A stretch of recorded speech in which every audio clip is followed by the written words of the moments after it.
Gente, a gastroenterite é um distúrbio digestivo mais comum na infância, principalmente entre crianças com menos de 5 anos de idade. Esse é o nosso assunto no quadro Unimed Costa Oeste. Confira aí.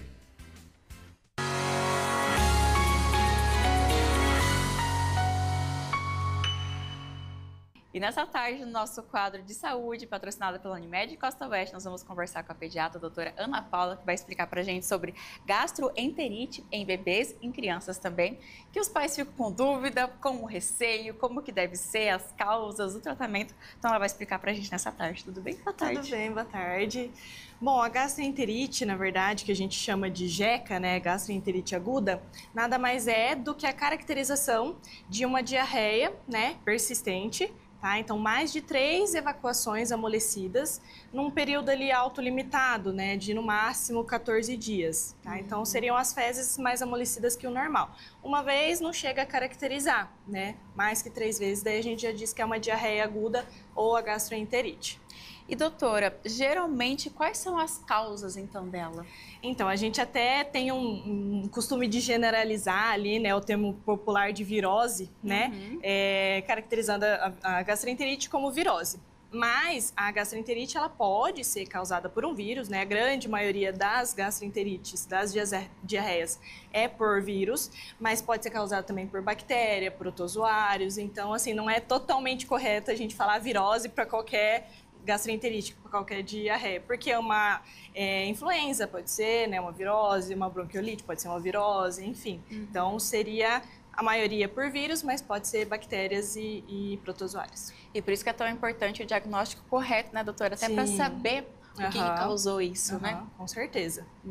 E nesse período agora de final de ano, começo do ano, doutora, teve muitos casos, porque a praia, a piscina, as crianças às vezes não ingerem água, enfim, teve muitos casos, isso pode ser uma causa? Bastante, o pronto-socorro, o consultório, tudo acabou aumentando bastante, né, o número das gastroenterites, muita gente na praia, até eu viajei para a praia, a família toda ficou mal, né, as farmácias a gente ia, estava tudo lotada, então muda, né? Muda, querendo ou não, a higiene da alimentação, o cuidado, então acaba pegando bastante.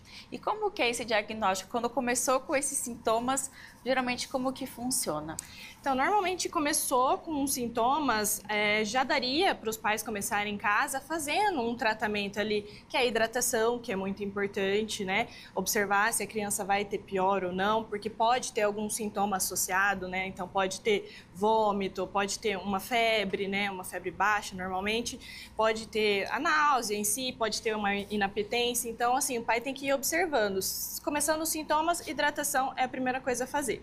Se a criança não estiver aceitando muito líquido ou não estiver nem conseguindo tomar ali o sorinho de reidratação oral, uma medicação para cortar vômito, né? Aí o ideal seria buscar um pronto atendimento ali para fazer de repente um soro endovenoso, né? Ou pelo menos fazer um injetável para cortar às vezes o vômito para daí conseguir hidratar e melhorar a diarreia, né? E quando começam esses sintomas, doutora, geralmente assim, fica muito tempo e os pais tomando esse cuidado em casa, quando que pode assim acender um alerta de opa, peraí, vamos ter que buscar ajuda porque já passou do limite? Então, normalmente é autolimitada, né? Porque a maioria é por vírus, dura ali de 1 semana a no máximo 14 dias.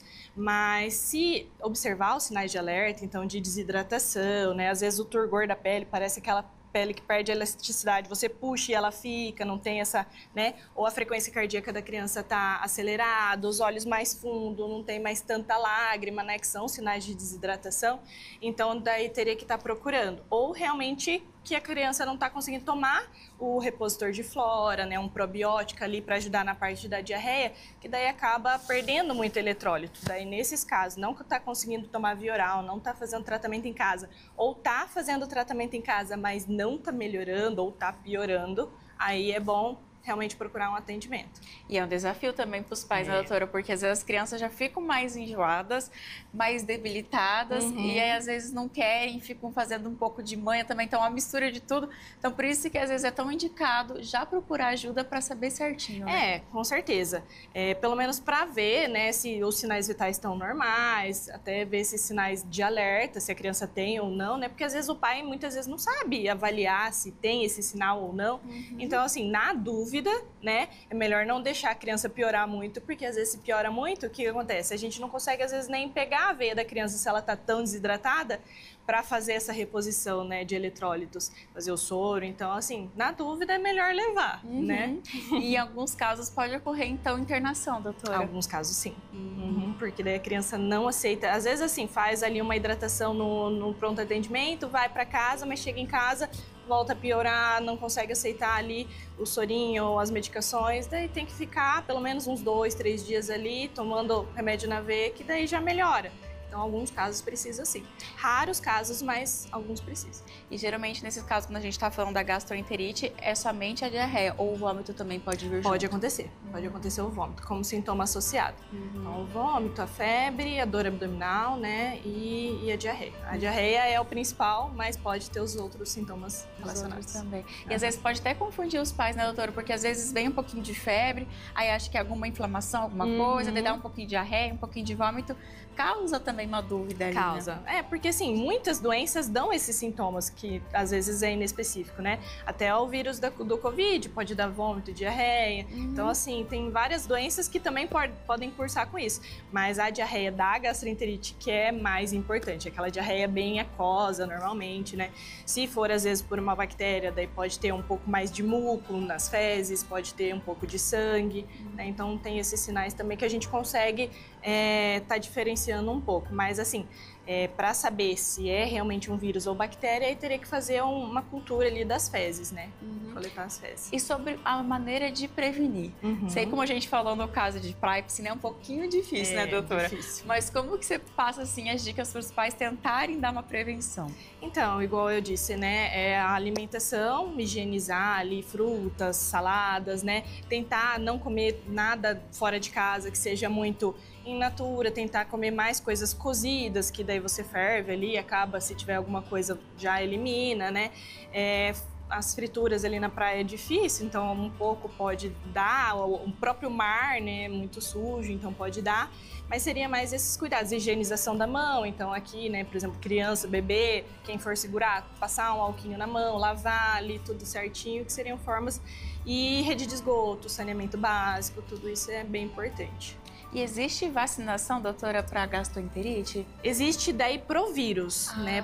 Por exemplo, o maior vírus causador da gastroenterite é o rotavírus, mas tem outros vírus que causam também. Então, assim, pro rotavírus daí a gente tem a vacina, né? Que normalmente é feito com 2, 4 e 6 meses. Tem daí a vacina do SUS, né? E tem a da rede particular, que acaba abrangendo mais sorotipos do rotavírus. Então, do SUS acaba protegendo contra 1 e do particular protege contra 5 sorotipos do rotavírus. E aí faz esse ciclo de 2, 4 e 6 meses, depois não precisa mais. Depois não faz mais. E aí os pais podem ficar mais tranquilos. Fica um pouco mais tranquilo. Não quer dizer que não vai pegar, igual eu disse, porque tem vários vírus também, que não só o rotavírus, que pode causar gastroenterite. Mas daí é um pouco mais tranquilo. O mais perigoso mesmo seria o rotavírus. E esse é mais perigoso por quê, doutora? Ele causa mais complicações? Causa mais complicações. É mais persistente, né? Não é tão autolimitada a doença. Ela perdura um pouco mais, ela dá mais efeito colateral, a criança fica bem mais prostrada. Então é mais por conta disso mesmo. Isso até me lembrou, né, doutora, o bate-papo que a gente teve anteriormente, uma outra vez que veio aqui, de como é importante manter, então, o esquema de vacinação sempre em dia, com né? certeza, para não atrasar, né? Porque se você perde ali, muitas vezes você não consegue fazer daí a dose do rotavírus lá na frente. Então, o ideal é seguir bem certinho mesmo. Claro que às vezes a criança tá doente na época ali de tomar vacina, né? Mas daí você dá uma apertadinha, melhorou, tratou ali a criança, já vai fazer a vacina para não depois precisar tratar, às vezes, outra coisa, né? Sim, não piorar e, às vezes, né, pensar lá na frente, às vezes gastar mais ainda com medicação e tudo mais e ficar mais preocupado também, né, doutora? Como você falou, no caso do rotavírus, que tem mais essa complicação. Então, assim, ainda mais os pais de primeira viagem ficam tão preocupados, sem saber o que fazer, então... A vacinação tá ali, vamos se cuidar, né? Vamos aproveitar que tem, né? Tem que fazer. Doutora, quero te agradecer pela sua participação mais uma vez. Que não deu um tempinho lá no consultório, mas hoje deu certo. Obrigada. Isso aí, obrigada eu. Foi um prazer. Esse foi então o nosso quadro da Unimed Costa Oeste.